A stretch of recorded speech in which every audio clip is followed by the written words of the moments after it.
Olá, boa tarde. Com o avanço da tecnologia e da realidade virtual, muito se fala em metaverso.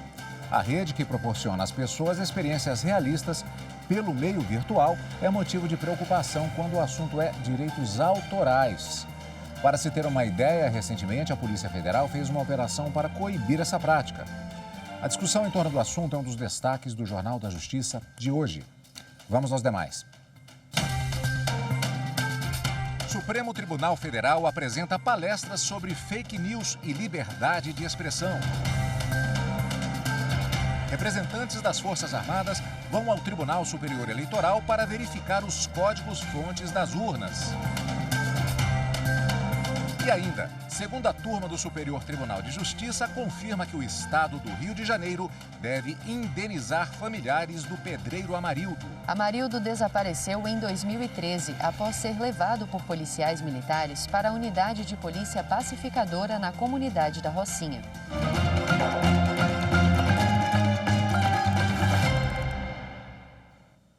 Terminou há pouco a palestra Fake News e Liberdade de Expressão.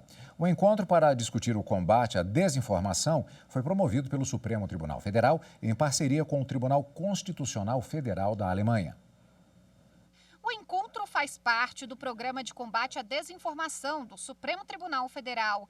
A abertura do evento foi feita pelo presidente da Corte, ministro Luiz Fux. Porque é exatamente através das eleições que o cidadão brasileiro faz presente a sua cidadania, a soberania popular e a sua autodeterminação nas escolhas dos seus representantes no parlamento. A Alemanha é país parceiro do STF na iniciativa. O embaixador alemão no Brasil, Heiko Thoms, lembrou que enfrentar a disseminação de fake news é um desafio mundial e que a democracia brasileira tem apoio nesse combate. Deixar claro neste ponto que nós, na Alemanha, temos plena confiança nas instituições brasileiras e na resiliência da democracia brasileira. Os ministros Luiz Felipe Salomão, do Superior Tribunal de Justiça, e Mauro Campbell, corregedor-geral eleitoral, atuaram nas últimas eleições municipais. Eles falaram sobre a experiência de lidar com a desinformação durante o pleito e como o enfrentamento às notícias falsas pode ser ampliado este ano, nas eleições gerais. O enfrentamento do problema perpassa pela escorreita compreensão do significado de princípios constitucionais caros à nossa democracia, especialmente a liberdade de expressão. No âmbito legislativo, nós temos aqui em tramitação o projeto de lei 2630 de 2020, que tem diversos regramentos sobre esse assunto. Nós temos que tratar ali também de medidas anti-ameaça, anti-assédio, stalking. Nós temos que tratar ali, aproveitar o regramento para tratar desses pontos. E pelo ângulo judicial, ministro Barroso, eu acho que o Estado pode agir e bastante. E os maiores exemplos vêm da jurisdição eleitoral, especialmente quando o ministro Barroso era presidente da Casa. O evento Fake News e Liberdade de Expressão foi comandado pela juíza Sibeli Kessel-Wolf, do Tribunal Constitucional Federal Alemão. A magistrada trouxe relatos sobre a vivência da Alemanha no combate às fake news no país e no continente europeu durante processos eleitorais. Ela falou ainda sobre a influência da desinformação na propagação de discurso de ódio e lembrou que as notícias falsas, inclusive, afastam a participação popular nas eleições. Mediante a difusão digital ilimitada, os destinatários podem facilmente perder o controle sobre as suas manifestações. Por fim, o ministro Luiz Roberto Barroso, do Supremo Tribunal Federal, destacou que a democracia brasileira não se legitima somente no processo eleitoral, mas também depende da preservação dos direitos dos cidadãos para que todos tenham a possibilidade de participar de um debate livre. As democracias contemporâneas, elas são feitas de votos, de direitos fundamentais e de razões. O que significa que elas não se legitimam apenas no momento eleitoral, mas elas também dependem da preservação dos direitos fundamentais de todos, inclusive dos que perderam no processo político, mas dependem, sobretudo, de um debate público robusto, aberto, livre, de pessoas que se possam informar de maneira honesta e esclarecida. A segunda turma do Superior Tribunal de Justiça confirmou que o Estado do Rio de Janeiro deve indenizar familiares do pedreiro Amarildo. Ele desapareceu em 2013 após ser levado por policiais militares para a unidade de polícia pacificadora na comunidade da Rocinha. Vamos ao STJ falar ao vivo com a repórter Jéssica Castro, que tem mais informações. Boa tarde, Jéssica.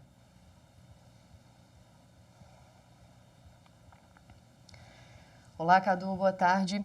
Por maioria de votos, foi mantida a condenação do Estado do Rio de Janeiro para pagar pensão e indenização por danos morais de R$ 500 mil para a companheira e para cada um dos filhos do pedreiro Amarildo Dias de Souza. Ele desapareceu em 2013 após ser levado por policiais militares para a unidade de polícia pacificadora na comunidade da Rocinha. O relator do recurso na segunda turma do STJ, ministro Francisco Falcão, destacou precedentes da Corte no sentido de que, reconhecida a responsabilidade do poder público pela morte de uma pessoa encarregada do sustento da família, os filhos têm direito à pensão desde a data do óbito até o momento em que completem 25 anos de idade.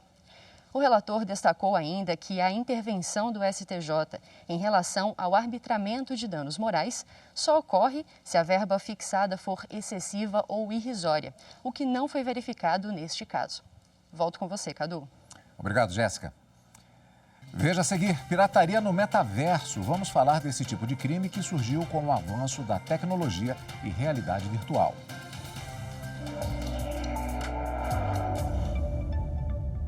20 anos de TV Justiça e quem ganha o presente somos nós, brasileiros. Os cidadãos que têm acesso a conhecimento jurídico, sem o juridiquês, numa linguagem fácil, acessível, para conhecimento de todos os seus direitos. Também nós, profissionais das mais diferentes carreiras jurídicas, enxergamos na TV Justiça um espaço para aprendizagem, seja um estudante para concurso, seja um magistrado, advogado, a TV Justiça leva conhecimento com seus diversos profissionais extremamente qualificados na área do direito e também na área da comunicação. Parabéns, TV Justiça.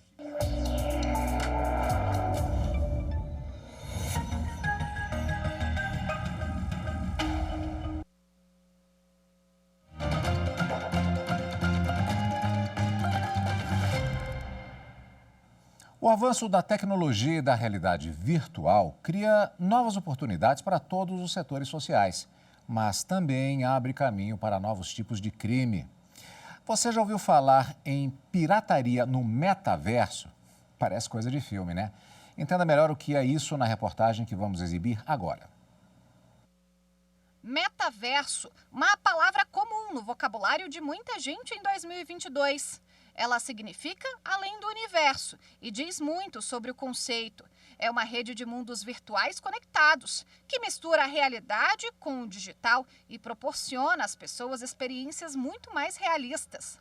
De acordo com a Associação Brasileira de Comércio Eletrônico, o metaverso já começou a permitir que pessoas façam compras, joguem, saiam com amigos e desfrutem de vários tipos de entretenimento sem precisar sair de casa. A realidade virtual também já pode ser usada em diversas outras áreas. Alguns acreditam que ele vai ser uma extensão nossa, né? Nosso corpo, tipo, com avatares, isso dentro desse mundo virtual. Nesse mundo virtual você vai poder também comprar roupa, comprar acessórios, fazer reuniões. Já tem candidatos pensando aí em usar o metaverso também para campanha política. Você pode, por exemplo, fazer venda de imóveis também. Então, eu quero navegar no imóvel, não preciso mais me deslocar até o imóvel, né? Então, essas são algumas vantagens e algumas coisas que o metaverso aí pode proporcionar.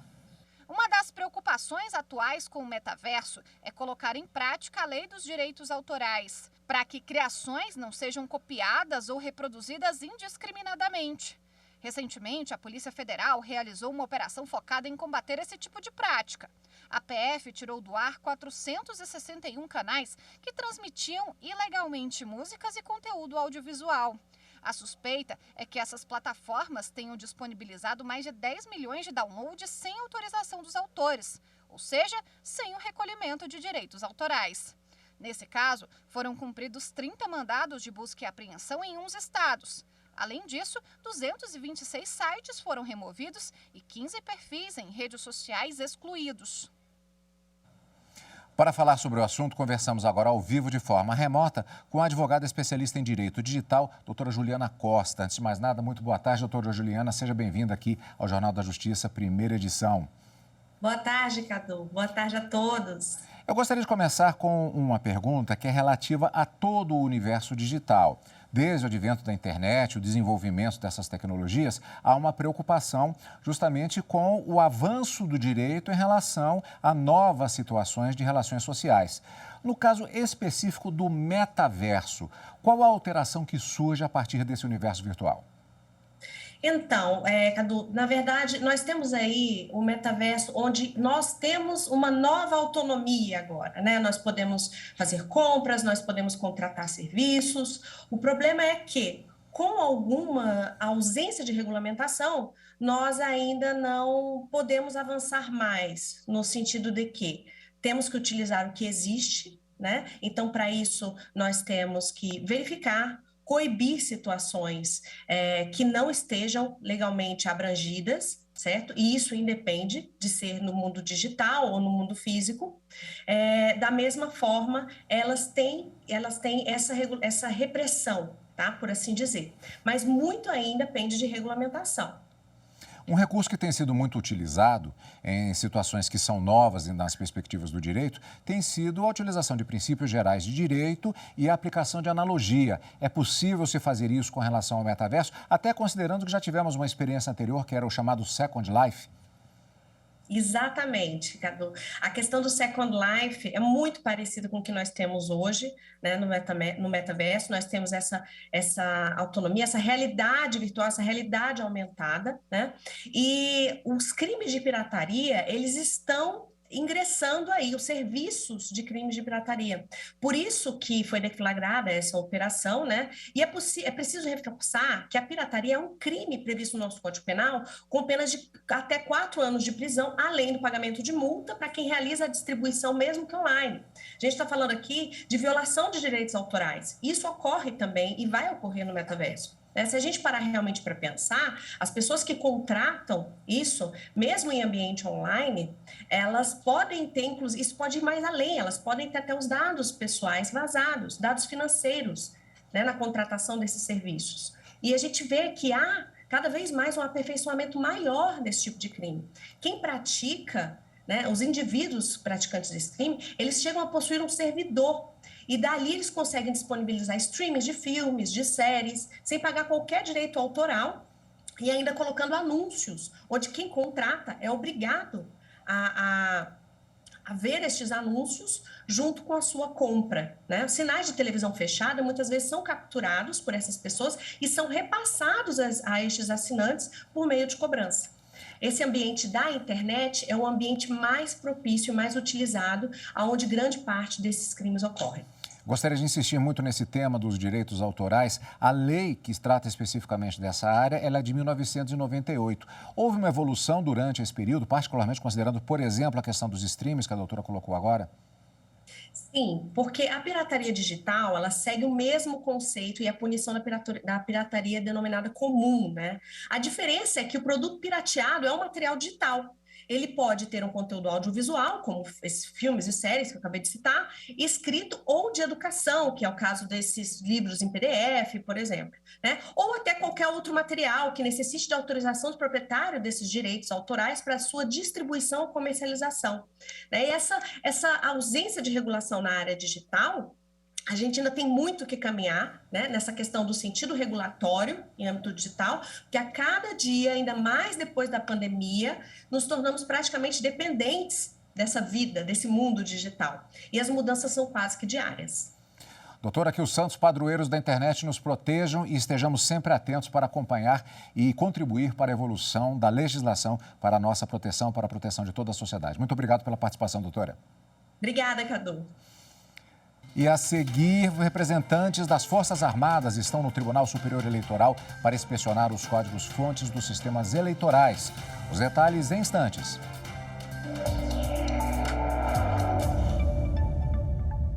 20 anos de TV Justiça. Sem dúvida, uma conquista democrática. O televisionamento das sessões, especialmente das sessões plenárias mais importantes, aproximou o cidadão do Poder Judiciário. Isso é uma conquista importante. Eu faço uma única ressalva, fiz desde o primeiro momento ao ministro Marco Aurélio, que foi o pai dessa ideia, nas questões criminais. Acho que o processo criminal não deveria ser televisionado. O processo criminal é fato. E muitas vezes há uma sensacionalização, e essa sensacionalização leva a um pré-julgamento. E também entendo que pode ser considerado, inclusive, uma condenação acessória sem previsão constitucional. Mas vamos apoiar a TV Justiça naquilo que ela tem de melhor, que é aproximar o cidadão das grandes causas nacionais.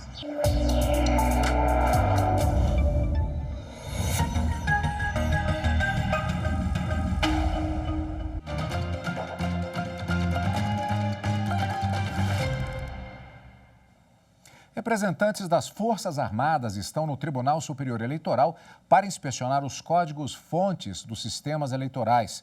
Nós vamos agora ao TSE falar ao vivo com a repórter Renata Gorga, que tem mais informações. Boa tarde, Renata. Oi, Cadu. Boa tarde a você e a quem nos acompanha. A visita dos representantes das Forças Armadas foi uma das últimas agendadas. Isso porque a sala de inspeção dos códigos-fontes, que é essa aqui atrás de mim, está disponível desde outubro do ano passado. Por aqui já passaram diversas instituições, entre elas o Partido Verde, o Partido Liberal, o Ministério Público, a Controladoria Geral da União, a Universidade Federal do Rio Grande do Sul e também o Senado Federal. O prazo para a inspeção dos códigos-fontes acaba agora em agosto, que é quando começa a lacração dos sistemas que serão usados durante as eleições. Hoje pela manhã, os representantes das Forças Armadas foram recebidos pela equipe técnica do TSE. Eles assistiram a palestras sobre os sistemas que serão usados durante as eleições e agora deram uma pausa para o almoço. Daqui a pouquinho, às 2 horas da tarde, eles vão retornar para entrar aqui na sala e começar a inspeção dos códigos-fontes propriamente dita. Quando essa sala foi aberta, lá em outubro do ano passado, todas as instituições fiscalizadoras receberam convite para virem aqui e inspecionar os códigos-fontes, que são as instruções dos programas usados durante as eleições. Todas receberam, inclusive as Forças Armadas, e agora a visita foi marcada. Cadu. Obrigado, Renata. O Tribunal Superior Eleitoral determinou o trancamento de uma ação que investigava a deputada federal pela Bahia, Lídice da Mata. Ela era investigada por um possível recebimento de recursos de forma ilegal durante a campanha eleitoral, mas o TSE entendeu que não havia motivo para o prosseguimento da ação. Não há nenhuma prova, nenhum indício forte que demonstre o mínimo de viabilidade nessa continuidade. Então, quanto ao recurso especial do Ministério Público, aqui é a minha divergência parcial do relator, eu conheço, mas no mérito nego o provimento. E em relação ao recurso ordinário em habeas corpus da investigada, eu também divirjo do relator para dar provimento e trancar o inquérito policial. É o voto, presidente. O ministro do Tribunal Superior do Trabalho, Agra Belmonte, tomou posse como novo membro titular do Conselho Superior da Justiça do Trabalho. A cerimônia de posse ocorreu no gabinete da presidência do TST. Prometo desempenhar fielmente os deveres do cargo de membro do Conselho Superior da Justiça do Trabalho, cumprindo e fazendo cumprir a Constituição e as leis da República. Agra Belmonte vai ocupar a vaga deixada pela ministra Cátia Arruda, que encerrou o mandato em 25 de junho deste ano. O magistrado disse estar motivado para seguir contribuindo com o fortalecimento da Justiça do Trabalho. Poder contribuir para o engrandecimento e a reconstrução ou construção da Justiça do Trabalho, que é permanente. O Conselho reúne não apenas o Tribunal Superior do Trabalho, como também os tribunais regionais, e as demandas elas são comuns. E eu penso que talvez eu possa contribuir de alguma forma para poder levar a Justiça do Trabalho ao lugar que ela merece. O ministro Agra Belmonte ingressou na magistratura em abril de 1993 como juiz do trabalho substituto do TRT da Primeira Região no Rio de Janeiro. Um ano depois foi promovido a juiz titular e em 2004 foi promovido por merecimento a desembargador. Se tornou ministro do TST em julho de 2012. É doutor em Justiça e Sociedade e mestre em Direito das Relações Sociais. além de especialista em direito privado aprofundado, entre outros títulos. O presidente da Corte e do CSJT, ministro Emanuel Pereira, destacou que a experiência do ministro Agra Belmonte irá contribuir para o bom desempenho do Conselho Superior da Justiça do Trabalho. Para nós é uma honra e uma alegria muito grande contar com o talento e a inteligência do ministro Agra. O CSJT tem como membros efetivos os ministros ou ministras que ocupam os cargos de presidente, vice-presidente e corregedor-geral da Justiça do Trabalho. Também compõe o Conselho 3 ministros eleitos pelo Pleno do Tribunal Superior do Trabalho e 5 presidentes de tribunais regionais do trabalho. O Supremo Tribunal Federal vai definir se alterações na lei de improbidade administrativa podem ser aplicadas retroativamente. A matéria vai ser discutida em recurso envolvendo o INSS e teve repercussão geral reconhecida. No caso em análise, o Instituto Nacional do Seguro Social, INSS, ajuizou a ação civil pública com o objetivo de condenar uma procuradora contratada para defender na Justiça os interesses da autarquia ao ressarcimento dos prejuízos sofridos em razão da atuação da profissional. A decisão de primeiro grau julgou improcedente o pedido. O Tribunal Regional Federal da 4ª Região, contudo, anulou a sentença e determinou a abertura de nova instrução processual. No recurso ao STF, a ex-procuradora argumenta que a ação seria inviável por ter sido proposta após o prazo prescricional de 5 anos. Em manifestação no plenário virtual pelo reconhecimento da repercussão geral, o ministro Alexandre de Moraes, relator do recurso, observou que a controvérsia é de suma importância para o cenário político, social e jurídico e que o interesse sobre a matéria ultrapassa as partes envolvidas.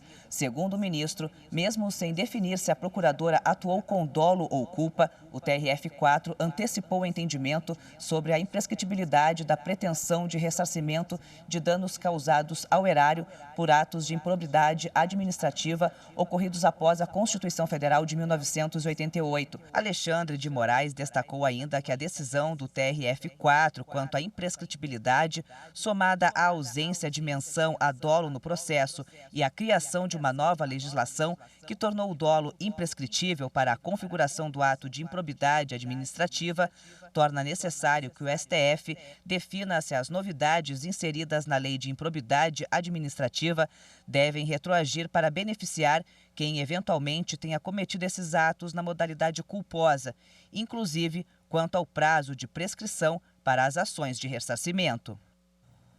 O Jornal da Justiça fica por aqui. Obrigado pela companhia. Daqui a pouco eu volto com o Direto do Plenário. Até lá.